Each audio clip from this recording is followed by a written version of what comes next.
All right, the only streamer that cares. You know what the most important part of any live stream is? The chat.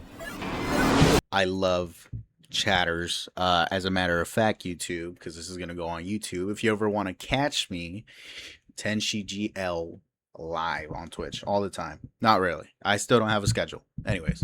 Every night, thousands of viewers pour into their favorite streamers' chat. Chat. Together, they decide what games get played, what videos get watched, and the streamers who keep them entertained get paid. Well, I wouldn't say paid because, you know, I'm not getting paid for this, but whatever. It sounds pretty easy, right? Just give the chat what it wants.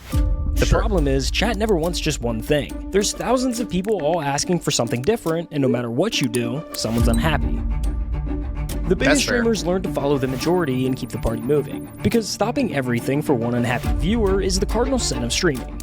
You don't leave 10,000 people hanging over a single name in the chat. But what happens when the needs of the one are a matter of life and death? Matter of life and death? What? One of 3 years took her own life in November of 2025. Losing my best friend and the person I love most in the world. I'm feeling like my life is no longer worth living, and I've been falling into a bad habit of drug addiction, leading me to on MDMA in December. Whoa. I don't want to be here anymore. This is Joe Bartolozzi, and he's one of the only streamers that stops everything when someone needs help. If a chatter of mine is coming into my chat saying they're suicidal, I am first and foremost going to read their message. But when you do this, I also second this because I feel like no matter who you are, if you are somebody who really needs help and you can't get that outside of like your own friend group or whatnot, and you need to, you know, go to a chat.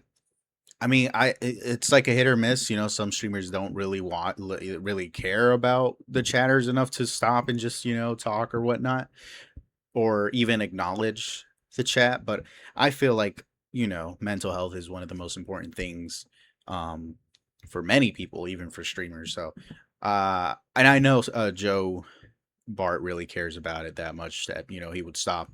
But again, you know, I second this. It's really important. Just so y'all know where I'm at.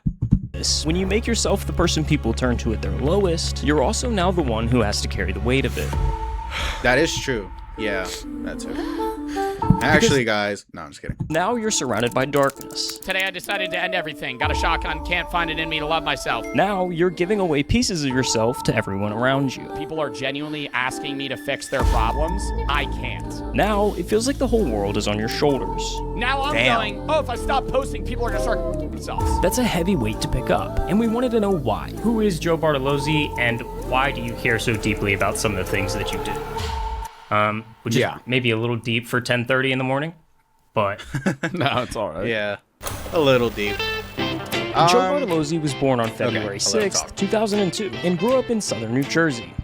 Shout out Joe New wasn't Jersey. the kid you'd pick to become famous online. He was the small, quiet kid, the one getting picked last for everything. I was kind of like the lanky kid that didn't really know how to control his body, so that's why I was picked last. But by high school, things started turning around. He hit his growth spurt, got into lifting, and went from being the kid nobody picked to a legitimate athlete. So by 2019, Joe's a track athlete at a Catholic prep school in New Jersey, working part-time at a GNC, heading towards a completely normal life. Dude, this guy was actual heading towards a mega Chad, bro. Look at that jawline. Oh, prep school in New Jersey, working part-time at a GNC, heading towards a completely normal life. And then a Chinese tech company bought a dying lip-syncing app. TikTok is the latest app to capture the attention of teens and young adults across the world. Oh, Musical.ly. A Chinese company called ByteDance bought the relatively dead app Musical.ly. They gutted it, rebranded it, and did anybody use Musical.ly before it became TikTok? I never did. I heard about it and I thought it was a little bit cringe even as a teenager. Not that it is, not that, you know, I'm judging. I'm just saying as a teenager, I just thought it was cringe. But yeah, I remember just like seeing it, you know, pop up, but I don't remember it being like a, oh, you know, everybody should download Musical.ly type of thing. On August 2nd, 2018, TikTok officially hit the App Store. TikTok. Now, early on, TikTok was mostly just the same creators who came over from Musical.ly. So all of those cringy lip sync videos and the reputation that came with them carried straight over. Going through your parents' divorce is more fun than going through TikTok. For a while there, TikTok as a whole yeah, was pretty cringe. TikTok. Yeah, I used to get made fun. Yeah, TikTok was very, very cringe in the beginning, I will say. But even with that reputation, Joe figured he'd try it it anyway. He posted his first TikTok in December of 2019, and it got a few hundred likes, which is nothing crazy, but it was enough to make him post another one, and another one, and he just kept going. Within a few months, he went from pointing at text on a screen to actually talking, ranting straight to the camera about whatever stupid thing pissed him off that day. There's no looking left or right in the urinal at all times. This is where Joe carved out his lane. He became the loud guy in the beanie who yell about people who drink sparkling water. I do remember Joe, like, before streaming, like, every single day. Not every single day, but I do remember seeing him, like, constantly on my page during his TikTok era. Or crash out over some DIY tutorial. The coffee pot's floating!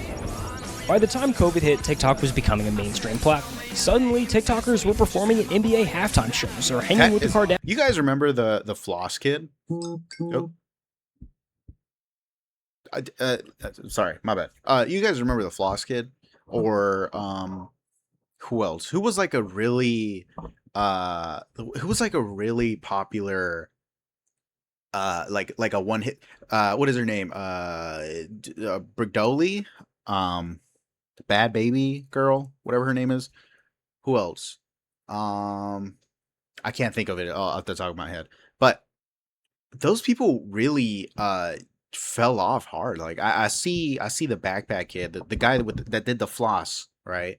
I see him now, and he's living a normal life, but it is kind of crazy how people even now, go viral for like the smallest things ever, for like one dance or something, and then they just drop off the face of the earth if they don't capitalize off of it. It's so crazy. Same thing with the Hawk Tour girl. Insane, dude, how you can just go famous off of one thing. I mean, the D'Amelios were dropping a reality show on Hulu. Oh, yeah, it was Charli the biggest D'Amelio app in too. the world, and Joe had gotten in early. 6 months after you started posting, if I'm not mistaken, you had over 1 million followers on TikTok. 2020 TikTok. Damn, 1 million? You could literally post anything, and if it got any amount of views, half the people that saw it would follow you. So now you've got a teenage Must be guy, nice. fresh out of high school, with millions of people watching. Now I get thousands of views on TikTok, and not a single person follows me off of it. That sucks. Every move. But what do you think this does to a person? It's not the same guys as like a Disney star, right? Because I was nowhere near that level. But it's just the idea of like, I was a teenager that's getting clout, and I think 99% of the time, that's bad. And Joe was no exception. Yeah. All of those views, all that that is attention that true. comes with internet fame, it went straight to his head. I mean, even nowadays, I crazy went from frame. being- Even nowadays, I feel like if you get thousands or 10,000s of views, people will do anything for the views, or anything for the clips, or anything for, we got rage baiters now, and we got clip farmers. We got people just doing like degenerate stuff just for a couple of clicks on YouTube or TikTok or anything. It is really sickening, how far people go to just get views on TikTok. A really insecure. It was like two polar opposites, right? And I had to find the medium. Like I used to be really insecure when I was in like middle school, early high school, to a point where like I started working out, I started doing this, and then it went like full flop to like narcissism. And so it was like an obsession with myself because of insecurity that then inflated my ego to the point where I'm like, oh, I'm awesome. And you can see it in the content from that era. The captions, the attitude, the way that he carried himself. So this is my proposal for any women out there that would like to participate in the holiday but don't have anybody to assist them. That's a crazy I'm here. holiday. This Never is the heard version of Joe that Joe doesn't like. That person in that facade I had to do to create that character actually became me for a short period of time. And I hated it. But as much as Joe hates this version of himself, he also kind of owes everything to him. Because that ego is what gave him the confidence and drive to start making bigger swings in his career. And when you're building yourself from the ground up, those two things can that's fools build, and the only thing stop. Because unlike YouTube or Twitch, your follower count is kind of empty on TikTok. You can have 1 million followers on there and make no money. Because that's one thing I heard about TikTok, that they are so bad at giving you money for like millions of views. And I understand that it's like short form content. They can't really, I guess, get as much compared to like a 10-minute video on YouTube or even a 40-minute video on YouTube. But even then, I feel like if you get 1 million or 22 million, like one of the videos that Joe Bart had up there, 22 million views for maybe $500, that's kind of crazy. That's insane. That's way too little for like somebody who's already, I guess, TikTok famous. Platform simply doesn't pay its creators anything worthwhile. Like I was probably making like, Look at that. Hold on. Wait, hold on. Look at that. Platform simply doesn't pay its creators anything worthwhile. Like 16 million views, 122,000 hours playtime. Wow, 22 seconds average watch time. That's kind of bad. 10% watched the full video, and then 3,000 new followers. $123. Okay, I do kind of get that because they're not watching a full video, because that's 10%. 22 seconds. I mean, maybe if you make it shorter, you know, like a 30-second video, that would be like a 80% watch the full video. I don't know. I guess it kind of does make sense, but still, for 16 million views, that feels like way too little. I was probably making like what, 10K a year. I was making less than minimum wage. So in the summer of 2020, just before starting his freshman year of college, Joe announced his first ever Twitch stream. I'm gonna start streaming video games on Twitch in a day or two. He started moving viewers from TikTok to Twitch, where he'd stream games like Rocket League and Fall Guys. I got it! Then he'd take Dude, the best that's moments from those insane. streams and post them to YouTube. By fall of that year, Joe was juggling multiple TikTok uploads a day. I gotta play Rocket League. I've been playing on the Switch too, and I've gotten a little bit better. So maybe I'll start doing that at some point. Making YouTube content, all while managing his classwork in college. What was the schedule like in college? There's so much going on. How do you manage that? It was a lot. Like, balancing streaming and college sucked, but it was so doable. And I hate when streamers say, oh, I really needed to drop out to pursue streaming. Like, get the out of here. Well, I guess it depends, because if you're doing like, I don't know, like accounting or something like that, obviously you're gonna do really good. But if somebody's taking like chemistry or biochemistry or even like computer science, yeah, I understand why you have to drop college. Preferably, I mean, I don't know. Nowadays, this is another discussion, but nowadays I feel like some degrees just aren't worth pursuing anymore. But I'm not saying drop out of college. That's all. It just feels like that. Going and in college the entire time. Thank you for 3 million followers. 4 million followers! By December, Joe had cleared 5 million followers on TikTok. And just a few months after his first stream, Joe was pulling in nearly 1,000 average viewers. That's on really Twitch. good. 1,000?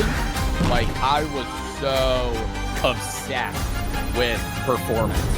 Joe was constantly studying social media, trying to understand what made videos pop, what people responded to, and why certain videos failed. That confidence had turned into a full-blown obsession. But because of it, Joe was starting to not like the person he saw in the mirror. I'm trying to map out where the ego kind of starts to disappear versus... Like, was there a low point, a moment where you're like, holy, I gotta change? Yeah, I don't really... I don't think there was, like, an aha, right? It wasn't like a light switch flip. It was more over the span of, like, a 6-month period where I was like, I'm kind of being a dickhead. Coupled with a variety of things. So I don't know if you can include this in the video. That's up to you. I tripped on mushrooms for the first time. Like, and I hate when people talk about like that being a genuine changing factor in their life, because it's like, okay, cornball, like that's what made you, really have that light switch. But I think it was like, it was a part of it, like it removed the grooves of life that I have gotten into, and it made me reset to a point where I had to kind of look in myself. A lot of the people that I knew in philosophy classes as well were sharing ideas that, I may have heard but not resonated or understood fully. It was so much like, wow, I'm gonna die one day. I should kind of treat people in a way that's like, this is our only life. And I accredit my viewers a lot, because in that time, really good way to parasocial go about relationships life. built a little bit, which is bad. But at the same time, there were people coming to me for the first time going, I want to kill myself. That is. You were kinda chatting to your crazy. last streamer because you're ending it all. Whoa, whoa, whoa, whoa, whoa, whoa, whoa, whoa, whoa, whoa, whoa, whoa, whoa, whoa, whoa, whoa. If there was a moment of like lock in, that is very insane. Not saying it shouldn't happen or whatnot. I guess. How would I say this? It is just crazy, you know, that some people will go to like a random streamer or whatnot with the hopes of them noticing them. Obviously, if it's genuine, it's genuine, and I feel like everybody deserves somebody to talk to, and nobody should be alone ever, you know. But it is wild to me how some people just have no other choice but to go to a stream, you know.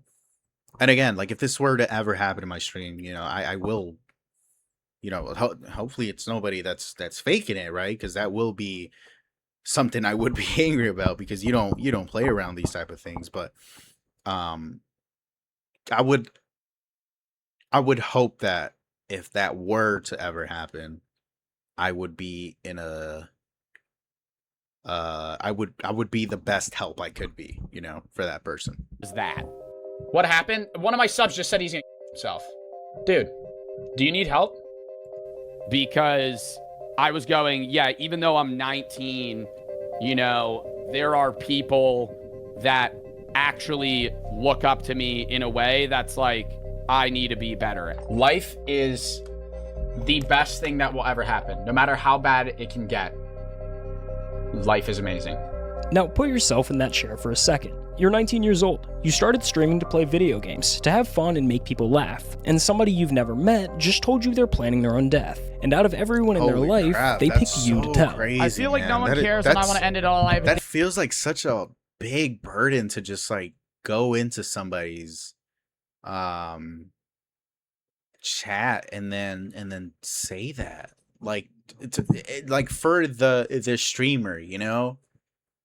I understand that people don't have anywhere else to go, but I mean, again, it just going into somebody's chat and just saying that is kind of like, it's just crazy. That's all I can say. That's not a bad thing or a good thing. It's nothing, you know. It's just a statement, but it's just crazy because look at this, 217. That was a year before 2022, and then. Damn, dude. Date plan, so you'll probably never see me again. I want to say you make me laugh a lot. I'm going to myself October 2nd. No one will remember me. And this kept happening. Joe would go live, and sooner or later, somebody would show up in a genuine crisis, typing their darkest thoughts into a Twitch chat. Don't want to be a mood killer. I just want to say my family basically bullies me every day, and I can't get them to stop. I've been thinking about suicide a lot. When Joe first started getting these messages from chatters, his initial response was the same as anyone with the hearts would be. He wanted to help. Both on stream and off of it, Joe took the time to talk with those viewers, getting to know them on a personal level and giving them real advice just like you would with a friend. You guys mean the world to me. If you need help with something like that, I can try my best. So that's why I'm kind of chilling or pausing the stream for the last like 15 minutes to talk about this, because that's important. But there's a harsh reality that all streamers have to learn eventually. Your viewers aren't your friends. They can't be. I have had probably 20 people come to me about themselves, like on live. The first 2 times it's happened, I have tried to like help them, and then it just ended badly in terms of them getting parasocial towards me and then nonstop coming to me. You see, the relationship between a streamer and a viewer is way more complicated than a normal friendship. When you spend hours watching someone through a screen, day after day, your brain starts doing something weird. You pick up their sense of humor, you learn their opinions, their moods, what makes them laugh and what sets them off. You come to know them the way you'd know a friend, except they have no idea you even exist. I hope this never happens. I really hope this never happens. I don't think it will, but you know, if the channel does take off a little bit, I would really hope that never happens, because again, I think I would like, I care about the people that view me, because you know, I would be nothing in terms of like if it were to take off, hypothetically, if I had 1,000 views or something, or you know, on chat, Twitch, or if I had 20,000 views on YouTube or a couple of subscribers, I care about those people, you know, like they're not just numbers to me. I mean, it kind of, you know, they kind of are, but right, I would like to be the highest numbers. But what I'm trying to say is that every person matters, and in that sense. But I again, realistically, not everyone can be like just an individual to a streamer, to one person. Imagine having to deal with 1,000 people in real life, and 1,000 people in front of you in real life, just trying to get your attention. You wouldn't know where to go. You wouldn't know what to say. You wouldn't know how to even, I guess, interact with each one of those people. As much as you want to help or even talk to every single one of them, it's going to be hard. So again, I just parasocial people really creep me the hell out. This is what's called a parasocial relationship, and it can be a dangerous thing. Now a scary home invasion as 3 masked intruders with guns grab a popular influencer by the hair demanding money. Oh, I do remember 3 guys this. came into my room, turned all the lights on, and then they had the gun pointed at me. While most That is parasocial scary. relationships don't reach this It's level, impossible there's for you to please everyone and be their savior at the same time. Yeah, that's what I'm saying. It's a very difficult thing for one streamer to do for many people. And again, there are some people that obsess. Especially, I understand it, and I feel for the female streamers who have tons of viewers, and most of them, well, not most of them, it depends, but there are some of them that are. There's a percentage of male viewers, and there's also a percentage of that percentage that's like very weird and just obsessed with that streamer, and it's very concerning, which is why, I mean, if you go out, you need something to defend yourself, but also, if you're a big streamer, I feel like I would get a security guard, man. No, I could not go out there with hundreds of thousands of viewers and knowing that maybe one of them is pretty obsessed with me, I guess, and not having like security guard around. There's always a possibility that it can. 3 popular Twitch streamers face a terrifying encounter remember while this live too. streaming along the Santa Monica Pier. Yeah, this was weird as hell. Kill you right now. This is literally what I'm talking about. It's Emeru, Senna, and Valkyrie. If the streamer leans too far one way, they might come across as uninterested or cold, but lean too far the other, and viewers can mistake an This is what occasional I'm reply saying, for man. friendship. Please stop following me. It's And getting it's weird. so weird because it's like you can't be mean because they're gonna try to end you, but you can't be nice because they're gonna get more obsessed with you. It's so difficult, man. I don't even know. I wouldn't know, man. Maybe I don't want to be famous. It's getting strange. I don't know you, okay? So please leave me alone. That's where things can take a turn for the worst, because now that attention can turn into expectation. And when the expectation of a response to the next chat isn't met, it can feel less like being ignored by a streamer and more like a betrayal by someone that they thought they knew. It's a weird parasocial relationship that forms, and you're not even aware that this person is forming that typically until they're like about to show up, or they do show up. The gap is hard to manage, which is why most streamers keep a barrier up around the heavy personal stuff. My sis is dead. Right, let's try and keep it positive. Please don't talk about side in my chat, please. This is something I just don't like to hear or talk about. I mean, again, it is difficult to manage that, but when you just completely disregard the people that are paying you, especially with a tip. Sorry, that sounds very like, what do you call it? Very, Jesus, what's the word? Materialistic. But again, I mean, just to knock it down again, look, it's just so difficult for me to even like put into like a solid thought. I am not your friend. However, if I can help you, I will, or I will try to be there. But I am not your friend. That's all I could say. But there are some people that just like, hey, just don't talk about, like, like that is kind of, that feels a little bit too mean.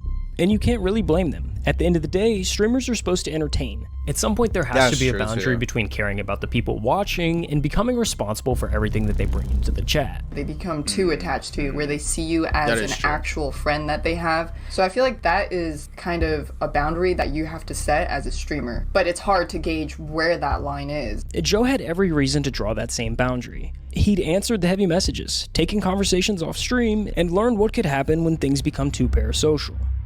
The first 2 times I helped somebody with like issues, they just kept messaging me and then they like got upset when I stopped messaging them. So whoa, what is that? Let me see that. Somebody said they just kept messaging me, and then they like got upset. Help them, bruh. It's your viewer, your responsibility. Yeah, that's weird, man. That when I stopped messaging them, so it's more so of that issue. But mental health meant too much to him. Ignoring somebody who might not make it through the night was never a choice he could live with. After those early mistakes, Joe implemented 2 important factors that would eliminate those odd parasocial dynamics from coming into the picture. For starters, he removed any one-on-one interaction. All conversations with chatters were strictly held on stream from the Twitch chat.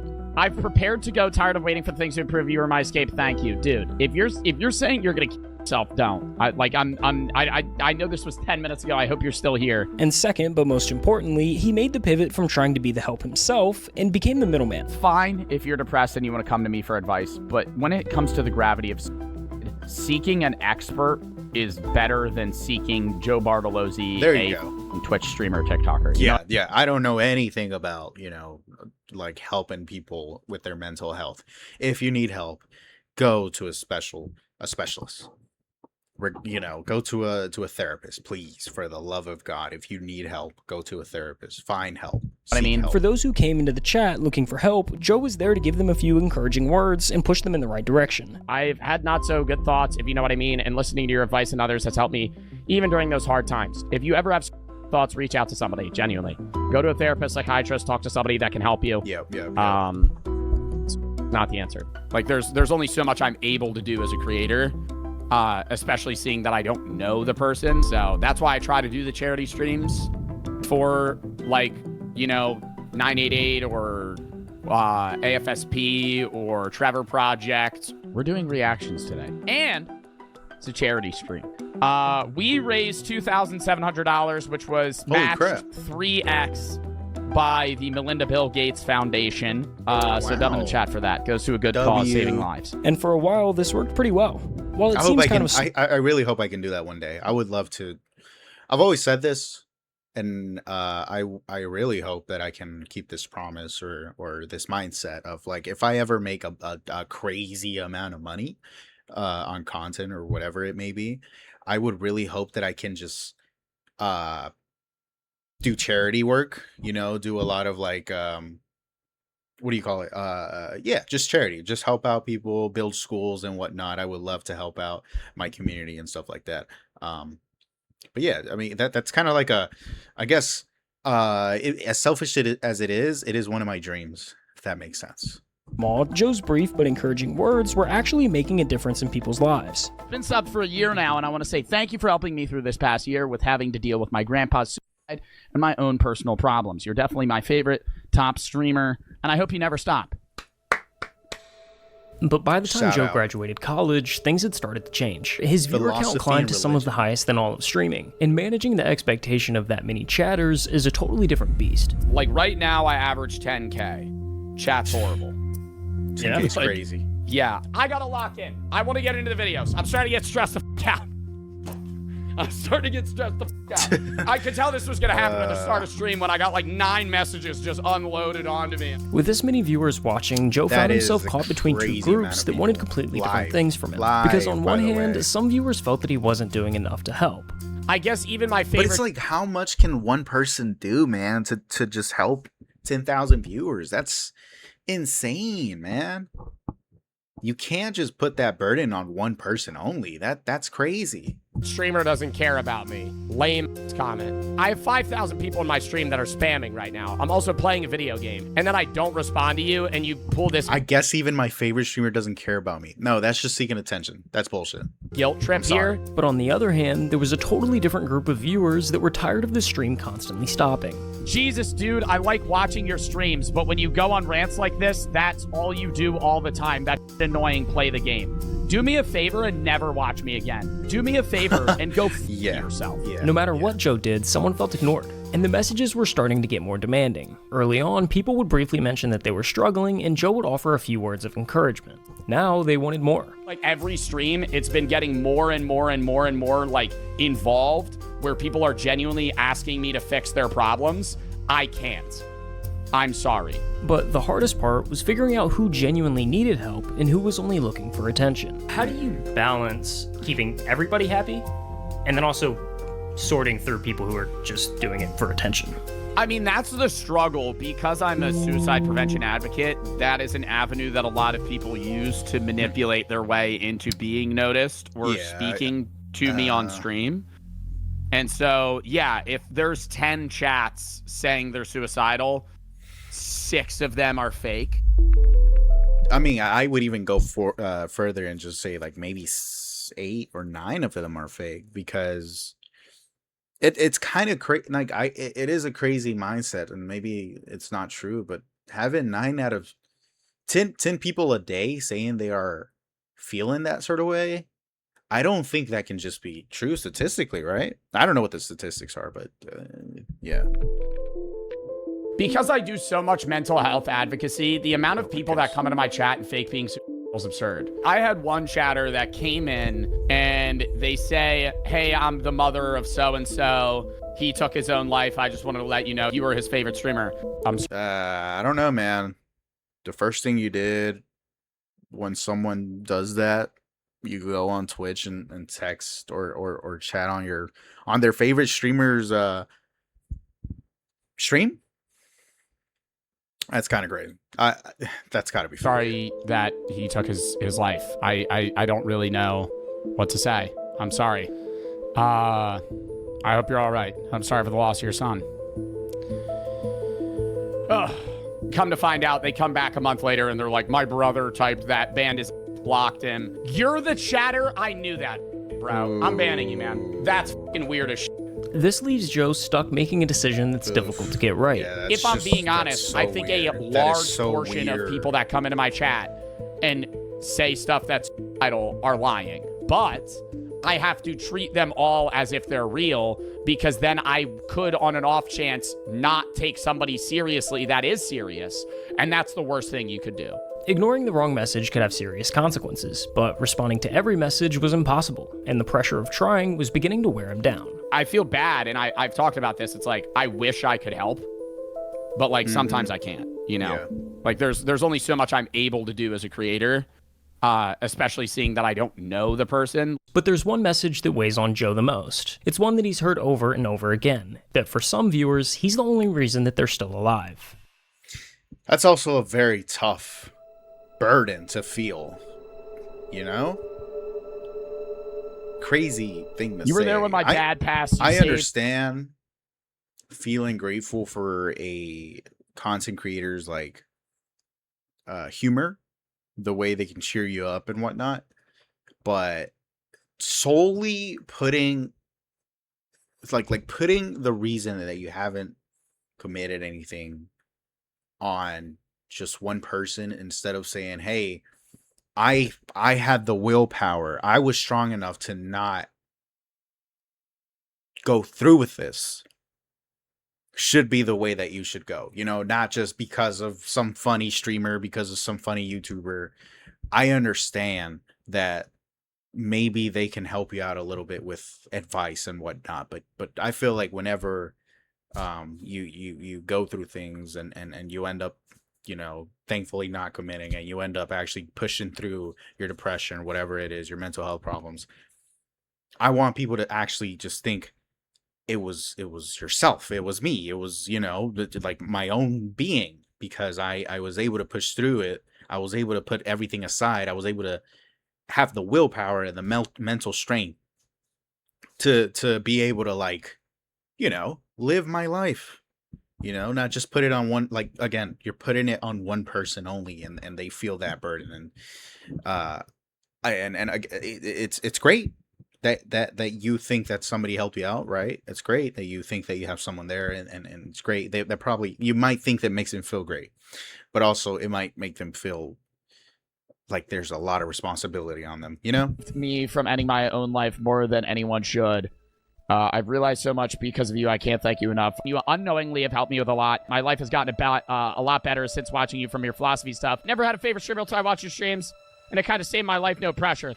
I wanted to myself. You saved my life. I did not save your life. You saved your own life. Please There get you the help go. you That's need. what though. I'm saying. If I'm the only reason that you stopped, wanting to kill yourself in that moment, you need a lot of help outside of just watching my content. When you hear some of those stories, how big of a toll does that take on you? Because, like, I don't know, I'm watching through some of their clips, talking to people like this, a lot of the chat is asking, who is checking on Joe?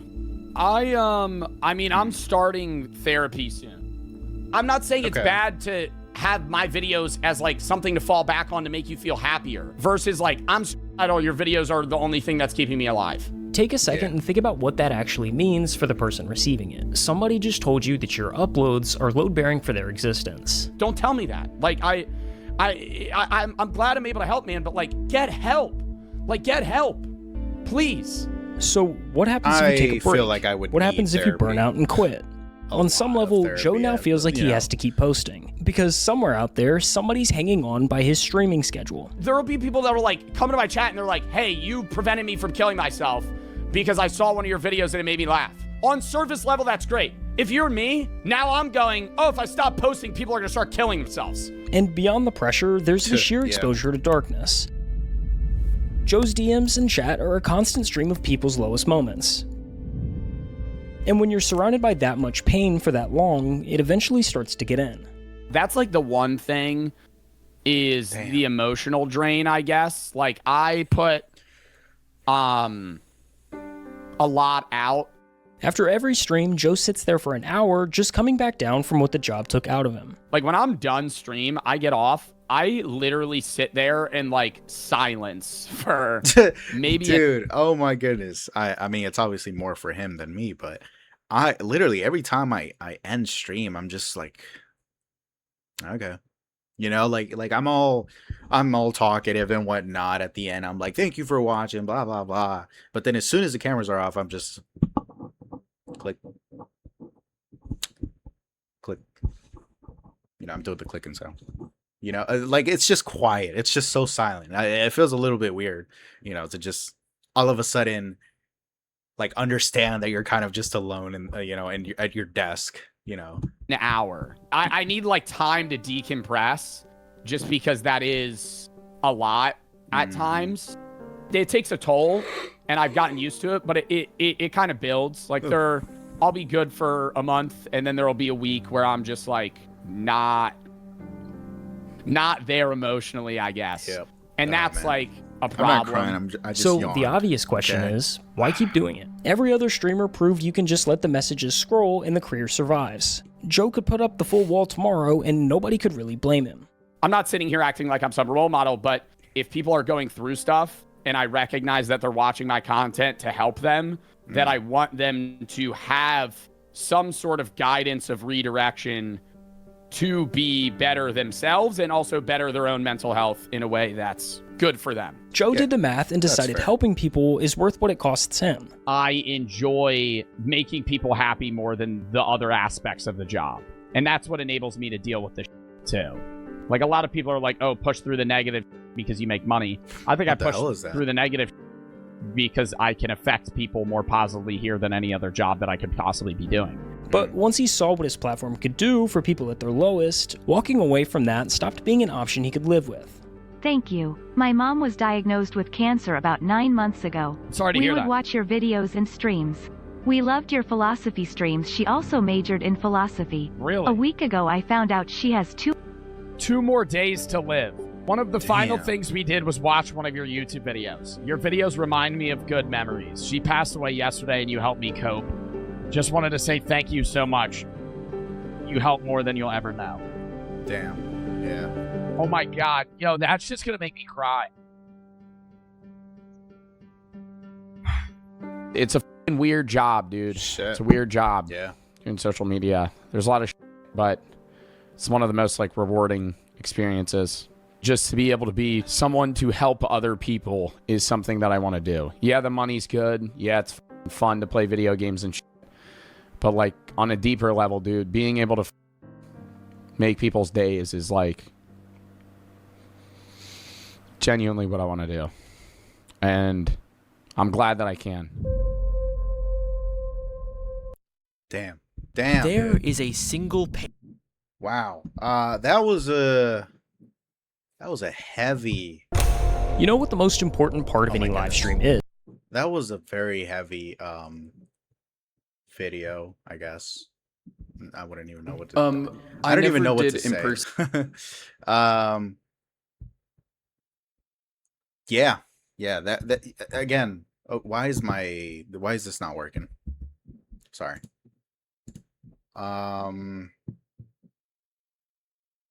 Actually, you know what? Just whatever, dude. It is a specify and say catfishing. They use why is this thing mess? What is going on? Okay, you know what? It's fine. We're just gonna leave it there. It is very difficult, and I can understand how difficult it can be to be a 10,000 viewer streamer, a 5,000 viewer streamer, a 1,000 viewer streamer. I can understand how difficult it is. It is probably a very tough job, and in that sense, when you are a just chatting streamer who helps out their viewers or tries to redirect their viewers to get help, things like that. But anyways, W video. Let's move on to the next one.